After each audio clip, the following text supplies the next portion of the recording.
The practice.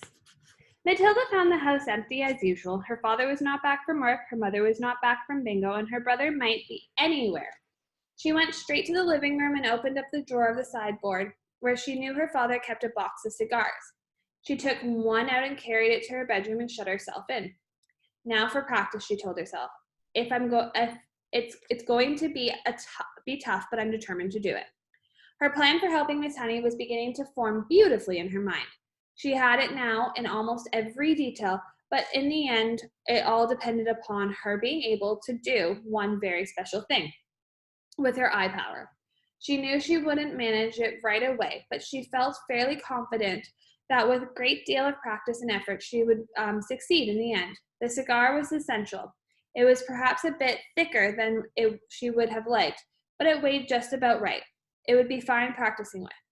There was a small dressing table in Matilda's bedroom with a hairbrush and comb on it and 2 library books. She cleared them things off to the one side and laid the cigar down in the middle of the dressing table. Then she walked and sat at the end of her bed. She was now about 10 feet from the cigar. She settled herself and began to concentrate. Very quickly this time, she felt the electricity beginning to flow inside her head and gather itself behind the eyes.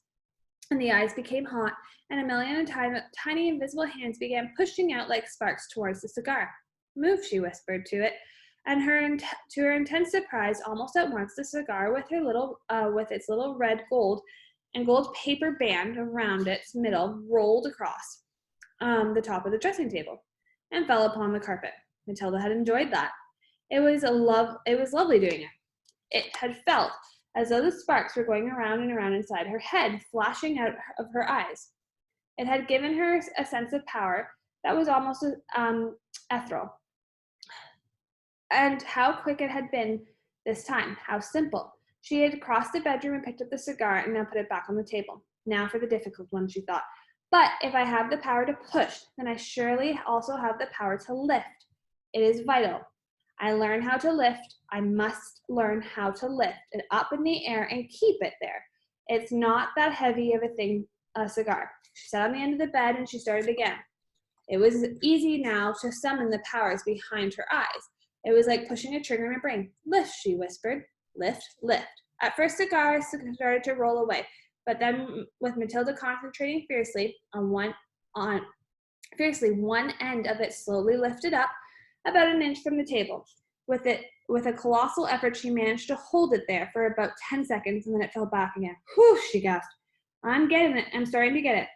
For the next hour, Matilda kept practicing, and in the end, she had managed by the sheer power of her eyes to lift the whole cigar clear off the table about 6 inches into the air and hold it there for about 3 minutes. Then suddenly she was exhausted, and she fell back onto the bed and went to sleep. That was how her mother found her later in the evening. What's the matter with you? The mother said, waking her up. Are you ill?